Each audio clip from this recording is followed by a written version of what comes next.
Caracas, en la Filben 2020, estamos conversando con Earle Herrera sobre el credo de Aquiles Nazoa, en su visión y pasión de Earle Herrera, en este caso por la publicación que se hizo desde el Centro Nacional del Libro para el Plan Nacional de Lectura Manuel Badel, el credo de Aquiles Nazoa. Earle, Gregorio Pérez Almeida escribió un texto porque ahí siempre es decir, cuando los descoloniales, que es el tema que se ha profundizado en estos tiempos de revolución bolivariana, se habla justamente de descolonizar nuestro discurso, nuestras formas de ver la vida y la historia. Y el credo tiene mucho que ver con todas las formas artísticas de Europa, muy europocentrista, ¿no? Pero sin embargo, tú le diste una visión descolonial. Pusiste a Isadora Duncan con el Tite Corea Alonso, por ejemplo. Pero me gustaría que habláramos sobre estos personajes, ¿cómo los viste tú? ¿Por qué los viste de esa manera? Sí, bueno, Raúl, ciertamente son personajes universales, forman parte de la cultura universal, son creadores, y ya el creador es muy difícil que tú lo vayas a encasillar en un continente, en un país determinado, y yo creo que esa fue la visión que tuvo Aquiles Nazoa en su credo, o sea, lo que él percibió de cada uno de esos personajes. ¿En qué se podían parecer estos personajes? En quien lo elevó al altar de su credo. Y en este caso, nuestro Aquiles Nazoa. Sobre el proceso de decolonización, bueno, yo no voy a entrar ahorita en ese debate aquí con los compatriotas, los invitados de la Feria Internacional del Libro, porque nos iríamos por allí, pues es un debate muy viejo. Donde una de las referencias que tenemos del siglo XIX es la Silva, la agricultura de don Andrés Bello, donde nos dice que dejemos ya de ver la vieja Europa y volvamos los ojos hacia nosotros mismos. Pero esto va más allá de que nosotros tratemos de buscar nuestras propias formas de expresión, esa es otra cosa. En el caso de los personajes que Aquiles incluye en su credo, estos realmente no los podemos ubicar como parte del colonialismo ni del eurocentrismo. Vamos a empezar con Charles Chaplin. Charles Chaplin es un personaje que expresa ternura en sus obras, que representa como una especie del circo llevado al cine mudo, y Aquiles Nazoa fue un amante del circo. Es el payaso, es el comediante que le llega al adulto, que le llega al niño, que es el travieso, y ahí se nos va dibujando un tanto Aquiles Nazoa, pero además es alguien que no fue querido por su tiempo, por su sociedad, por su época, es el que denuncia en tiempos modernos esa sociedad que él ve y que van haciendo alienante, industrializada, y obviamente que eso cautivó a alguien que se identifica con ese pensamiento, que fue Aquiles Nazoa. Por eso Charles Chaplin, que él dice Charlotte o Carlitos, ese genio del cine mudo, pues está en el credo, en ese altar que hizo Aquiles Nazoa. Picasso. Podemos hablar de Picasso, porque Picasso representa algo del colonialismo. Picasso es el que nos dibuja el Guernica, que denuncia el bombardeo nazi contra Europa. Es en esa anécdota que se cuenta allí, que bueno, forma parte del anecdotario de Picasso, cuando los nazis llegan a su taller en el año 40 y ven allí la copia del Guernica y le dicen, ¿usted hizo eso? Y Picasso le dijo, no, eso lo hicieron ustedes. Bueno, ese Picasso realmente irreverente, militante, comunista, revolucionario que busca la transformación del mundo, pues se gana un puesto también en ese altar de incrédulos que va construyendo con personajes universales. Aquiles Nazoa. Picasso también es el pintor que rompe con todos los esquemas de su tiempo en la propia pintura, que va al arte africano. Fíjate que Picasso no se va al arte europeo, sino al arte africano, a las máscaras, a toda esa cultura que subyace en ese continente y lo lleva al cubismo.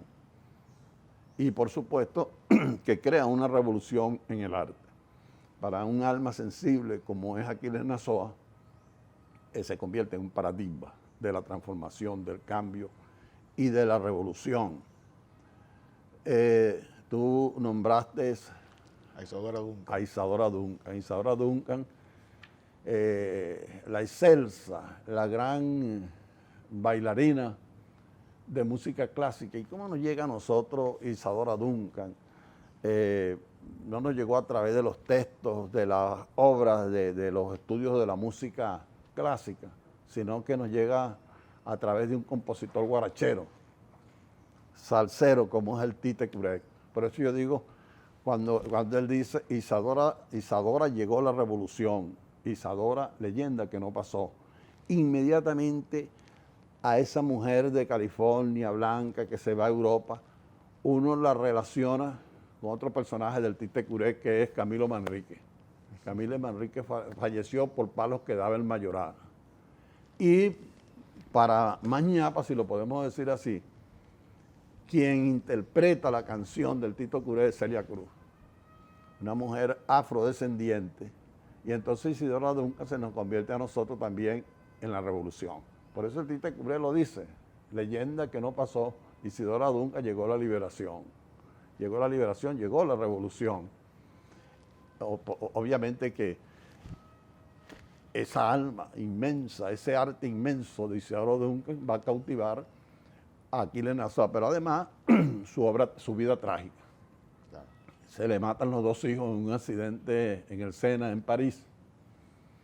Luego ella, desde ser una humilde bailarina allá en California, se va a Europa y se casa con el poeta Esenin, el más famoso de la Rusia de su tiempo. Ella logra bailar y llegar a Bolshoi, al teatro, nada menos que pues al teatro ruso, pero es irreverente, se quita las zapatillas, baila descalza, se va a bailar sobre las tumbas en los cementerios, recordándonos a nosotros pasajes surrealistas de esta mujer extraordinaria, y muere, como dice, en un accidente, pues después que se suicida su marido, porque fue tormentoso su boda con el poeta Esenin, y entonces él se suicida siendo muy joven, que ella le llevaba alrededor de 20 años de edad, y ella en Europa anda en una tarde en un carro y se le enreda su propia bufanda y muere estrangulada, y por eso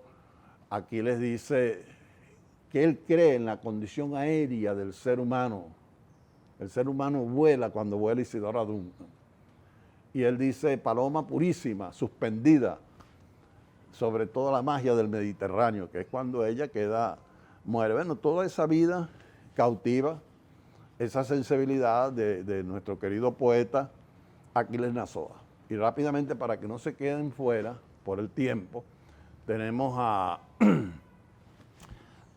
Rainer Maria Rilke. Te iba a nombrar a Rainer Maria Rilke. A Rainer Maria Rilke, bueno, este poeta, ciertamente en su época, uno de los más famosos, también irreverente, aventurero. No quiere decir que haya sido un Rainer Maria Rilke Aquiles Nazoa en su vida, pero que hace de la creación, de la transformación, su leitmotiv, el motivo de su vida, que tiene un libro clásico más allá de la poesía que se llama Cartas a un joven poeta, donde hay algo. Hay un dato importante, donde él le dice a ese joven poeta, Rainer Maria Rilke, que escribe como los niños. Cuando él le dice, escribe como los niños, bueno, eso es lo que quiere Aníbal. Aníbal realmente... Aquiles. Perdón, Aquiles Nazoa. Gracias por recordármelo. Yo sé que Aquiles no se molesta mucho que yo a su hermano cada rato lo meta en coleado en este filbén. Aquiles, ciertamente, fíjate tú, hay un poema de Aquiles Nazoa que se llama Elegía Aquiles Nazoa. ¿Y por qué la elegía? La elegía es el poema donde tú lamentas algo, una muerte, algo que tú pierdes. ¿Por qué? ¿Qué perdió Aquiles? Fue cuando salió de la escuela. Dejar el colegio era una forma de morir, dijo Aquiles. Y entonces le escribe una elegía a eso que él estaba perdiendo, sus días de colegio. Reina María Rilke le dice al joven poeta en una de sus cartas, le dice, olvídate de los adultos, la vida de los adultos no tiene sentido, ni vale la pena, no hace nada interesante. Sé cómo eras tú cuando eras niño. Y allí ese retorno a la infancia, ese ver al mundo, lo une con Aquiles Nazoa, que también lo conseguimos en Pablo Picasso. Pablo Picasso tiene una frase que debe haber sido realmente la delicia de Aquiles Nazoa cuando Pablo Picasso dice, yo a los 15 años, yo pintaba como Miguel Ángel. El resto de mi vida lo he tratado de aprender a pintar como los niños. Ver al mundo con ojos de niño. No en el sentido de la inocencia pura, sino de la magia, del esplendor, de la sorpresa, del asombro. Y por eso es que Picasso dice, para él era fácil imitar a Miguel Ángel. Y a los 15 años ya yo pintaba como Miguel Ángel. Dijo, he pasado todo el resto de mi vida intentando aprender a pintar como pintan los niños. Y eso lo une con Rilke, lo une con Aquiles Nazoa. Y el otro poeta que tenemos es Lord Byron. Lord Byron es también un caso extraordinario. Lord Byron es para su época un libertino, un libre pensador, un irreverente, tiene un título nobiliario que es el de Lord. Él se llama George Byron, que lo heredó de sus padres, pero sus padres le dejó el título, pero no le dejó la riqueza, sino un montón de deudas. Sin embargo, él, al igual que Rilke, tenía mucha suerte, no solamente con las damas, sino con las damas de la realeza. Y entonces él se la pasaba en las alcobas de duquesas, marquesas, todo lo que termina en esa.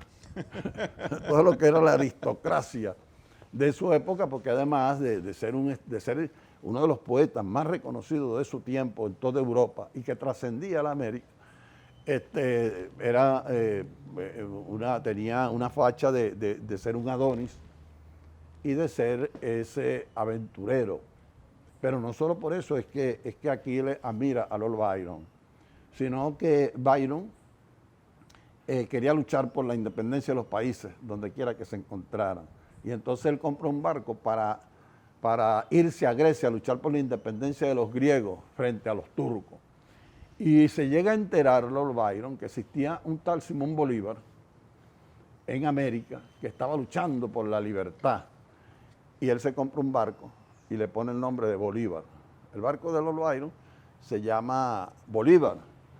Simón Bolívar, aquí en América, por los libros que él leía, por la clase social de donde él venía, leía los poemas de Lord Byron. Pero él no sabía que Lord Byron lo admiraba. Ni Lord Byron sabía que Simón Bolívar lo leía. Lord Byron quería venirse para América a luchar por la independencia. Lamentablemente tuvo una muerte temprana a los 30 años de edad y no pudo venirse. Pero en ese tiempo estuvo de moda un sombrero en Europa que le pusieron el nombre de Bolívar. Porque los europeos tenían un sentimiento de admiración y de rechazo de ese señor que se llamaba Simón Bolívar, porque trascendió, su fama trascendió su continente. Entonces había un sombrero, ese sombrero lo usaba Lord Byron, y su barco se llamaba el barco Bolívar, que él lo compró para venir. Por eso en el credo, Aquiles Nazoa dice, creo en un barco distantísimo que salió hace un siglo en busca de la aurora. La aurora era la independencia de América. Y en ese barco su capitán se llamaba Lord Byron, que venía con una corona de estrellas, es decir, de sueños. Ese es el barco que cita Aquiles Nazoa en su credo, y que su capitán era nada menos que el inmenso poeta Lord Byron. Por eso todos esos personajes, Raúl, confluyen allí, son también amantes de una etapa de la vida, de los niños, de la infancia, de la maravilla y de la magia. Y eso, por eso están allí en el credo de Aquiles Nazoa. Muchas gracias, Earle. No queda más que invitarlos a todos y a todas a que descarguen el libro, El credo de Aquiles Nazoa, Visión y Pasión de Earle Herrera, por nuestras redes, que la estamos en este momento publicitando y propagando, por nuestra página web en el CENAL, cenal.gov.be y filben.com, y lo invitamos a leerlo, a difundirlo, a comprender estos personajes, además, como tú bien lo decías, Earle, estas personas de carne y hueso, y que además tiene personajes que también son de carne y hueso porque los soñamos, porque son parte de nuestra vida y por los poderes creadores del pueblo. Muchas gracias, Earle, por esta disertación sobre Aquiles Nazoa y el credo. Gracias, Raúl.